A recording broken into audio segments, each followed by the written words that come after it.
প্রত্যেক মানুষের দরকার দুপুরে খাওয়া দাওয়ার পরে একটা করে ফল খাওয়ার। তো আজকে আমি আর বাজারের ফল খাবো না, তো আমার গাছে পেয়ারা হয়েছে, তো নিজের গাছের পেয়ারা পেড়ে আজকে খাবো। তো চলো ঝটপট আমরা ছাদে চলে যাই। ছাদে কিন্তু ভীষণ রোদ্দুর, আর এবছরে পেয়ারা গাছে 5-6টা পেয়ারা ধরেছিল, তার মধ্যে থেকে আমি আজকে একটা পেয়ারা পেড়ে নেবো।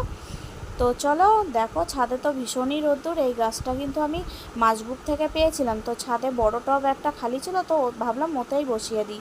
তো দেখো 4টে পেয়ারার মধ্যে এই পেয়ারাটা আমি পেড়ে নিলাম। এই পেয়ারাটা পুরো খাওয়ার মতো হয়ে গেছে।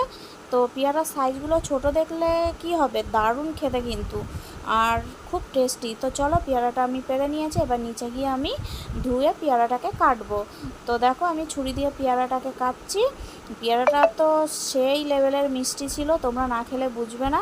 তো চলো বন্ধুরা, আমি পেয়ারা খাই, তোমরা আমার নতুন ভিডিওর জন্য চ্যানেলটাকে সাবস্ক্রাইব করে নাও।